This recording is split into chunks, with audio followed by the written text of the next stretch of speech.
Good morning. It's 4 o'clock in the afternoon. Tuesday. No, I think it's Tuesday, the 21st of July. We're heading out. Yeah, we got new additions to the crew. Stompy. Hello. Stop. Oh no, you're on video. Oh shoot! I'm so sorry. We're gonna cut that one out. Back on the red line, and the stop in Du Bois was successful overall. We did get everything sorted. We got the permit itinerary for Yellowstone. My tent, which was supposed to arrive on Monday, didn't arrive on Monday. Monday afternoon it was changed to Tuesday, so that wasn't too bad because I was planning to zero on Monday anyway. And today I was waiting for another thru hiker to get in who had kidnapped one of my socks in the last laundry, so we had to do a sock exchange. And yeah, I just had to wait for my package to come in. So I actually have a waterproof shelter, which is particularly important because the forecast for the next couple of days is pretty heavy rain in the afternoons. So it's going to be an immediate test for my shelter. Now, hitching out of Du Bois took a little longer than anticipated. Took us about an hour or so. But overall, I mean, I'm really happy how it turned out. Permit settled, tent settled, resupply settled, zero settled, back on trail. Now the next section is towards the southern border of Yellowstone National Park, and then straight into the park. It's another 3 days through the park, and we're gonna visit Old Faithful along the way, which is kind of the next stop in. And yeah, the itinerary that I planned with the backcountry office at Yellowstone just happened to align perfectly with the Czech crew.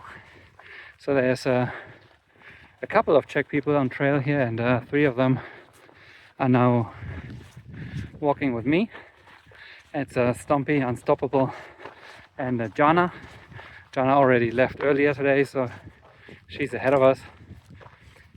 And we're gonna try to make as many miles as possible before the thunderstorm and rain hits us. As much what is possible that late in the afternoon.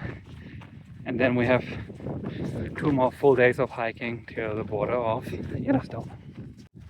Now Du Bois is a really peculiar place in terms of landscape. The landscape that we came in on, the Wind River Range and the foothills of the Wind River Range, they looked, well, we have seen that in the last couple of videos. And then when you come into Du Bois, like the valley of it, it looks a lot like Utah or New Mexico. It's super barren, rocky, sandy.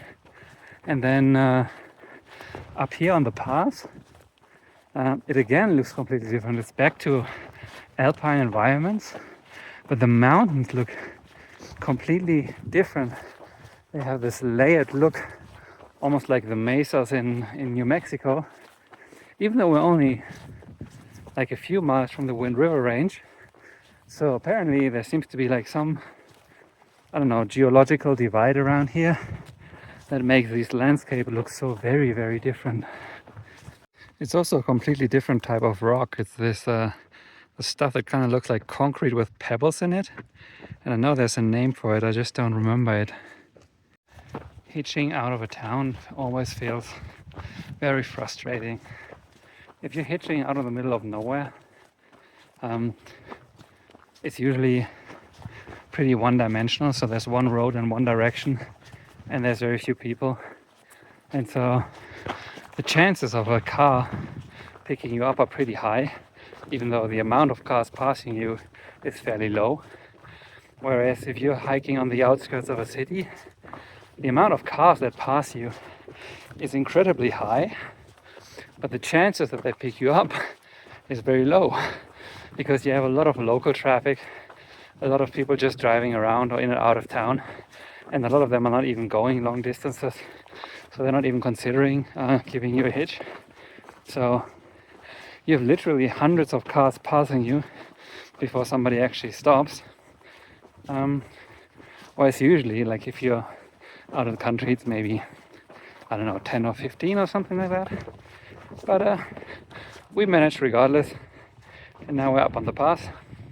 So let's get rolling. My name's CB. I'm 32. I'm from Portland, Maine. My name's Snowbird. I'm also 32 and I'm from Portland, Maine. CB stands for caboose, and I think that's pretty self-explanatory. I'm usually last, so. I got Snowbird. My dad used to have a Snowbird hat he'd wear when I was growing up. And then in high school, I started wearing the Snowbird hat. And then it took off. I had multiple in college. Now I have 23 Snowbird hats. And yeah, it's my trail name because I'm always wearing a Snowbird hat. Okay. I do. Well, I'm working on the Triple Crown. I initially decided to do the AT because someone from my high school did the trail and wrote a fantastic blog that when I graduated high school, I got into reading. And then when I graduated college, I was like, I want to do what this kid did. And I did the AT and I said I would never do the PCT. 5 years later, did the PCT, said I was never going to do the CDT. 5 years later, now I'm on the CDT, and really happy came out here and made the choice to do this trail. It's really met a lot of awesome people. So. And is there another trail on the horizon that you're definitely not going to do? I'm going to turn that one over to you. Well, definitely not going to do the AT. I've not done the AT yet, so after he did the AT, I was in school and watched him have such a good time, and so decided to do the PCT with him, and then wanted to do this one. Thought it would be more challenging than the AT, and since he'd already done it. So definitely not going to do the AT next. 2029, we're not going to do the AT. Yeah. All right. That's good. I think just meeting all these people from so many different places has been very positive. The CDT is definitely a little less populated than the PCT, and I can't speak for the AT, but I would assume also the AT.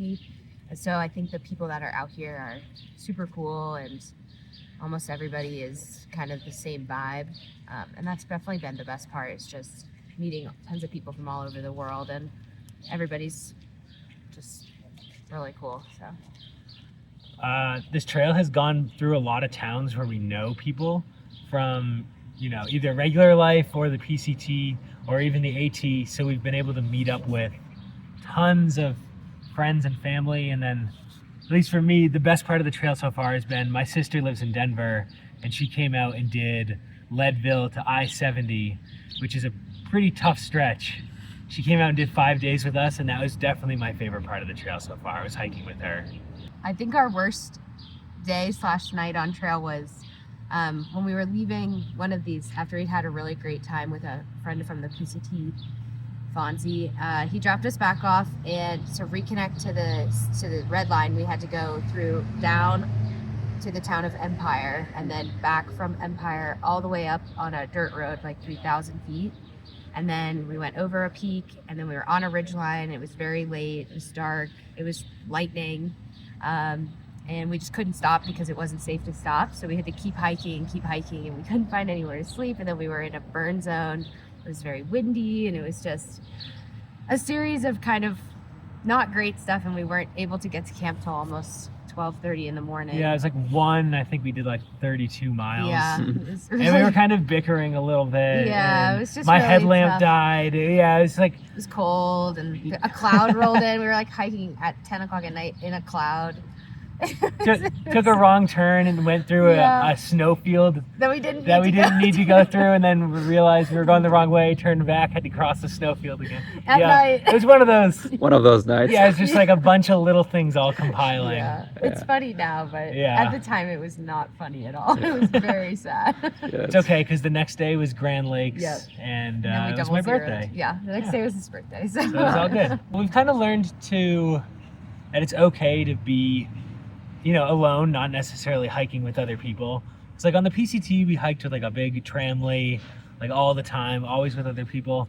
This trail, we've had some more alone time, and then even more so just there with all the alternates and stuff on this trail. There's been a couple times where she's wanted to go one way and I've wanted to go the other, and that's okay. We both just went the way we want to do and just made sure we were communicated and had a plan and just met back up where they meet back up. And that's been kind of rewarding to, you know, even though, you know, we're married and are together, it's okay to do a day or two by ourselves also. Yeah. You know, that just makes, when we meet back up, it just makes it even better, you know? Yeah. Yeah. It's been nice for me to learn that, because since we did the PCT together, I've never done a long trail by myself, but I know I could. And doing even just like a 3-day stretch or 4-day stretch without him was sort of nice to confirm that. I know that about myself, I guess. Do you think that this trail has like brought the two of you a little closer together? Yeah, for Yeah, sure. of course. Yeah. Yeah. It's nice. I think not a lot of couples can say they've spent this amount of concentrated time together, just the two of them. I mean, in real life, you always have work or other things, and you're not together all day, but, you know, we're together all day long, and then we sleep in the same very small tents, and so far it's been fine. So, yeah, it's really nice. It's great to have a shared interest like this and do these activities for long stretches at a time. So, Yeah. definitely brought us closer. This trail gets kind of hyped up as being the worst of the big three, or the hardest one. And so far, I mean, I haven't really felt that. It's It's definitely kind of hard, but it's on par with the other ones. think It's it's, a good time. I didn't think the roadwalks were as bad as people made them out to be, or the elevation, or even the hitches into town. I found it's... I really thought we were going to be in the woods much longer stretches between towns. And so far, that really has not been the case. I mean, we're 2/3 of the way through and in town every 4 days, something like that. So I think it does get like a reputation of being really tough. And I think it's harder than the PCT, but maybe just because there's less people out here. So it's a little bit lonelier, but. So you think it's not necessarily harder, it just has its unique It's just set of different, challenges? Yeah. And I think if you are going to be flexible enough to do a through hike, then you can do this one too. All right. There's more people out here than I thought. Yeah. That was my biggest worry coming out here, is that there would be like a week at a time where we wouldn't see anyone. Yeah. And that's just not the case. There's tons of people out there. There's hundreds of hikers, and everyone, to no surprise, they're all cool. Everyone's nice, everyone's cool, and there's so many amazing people to meet.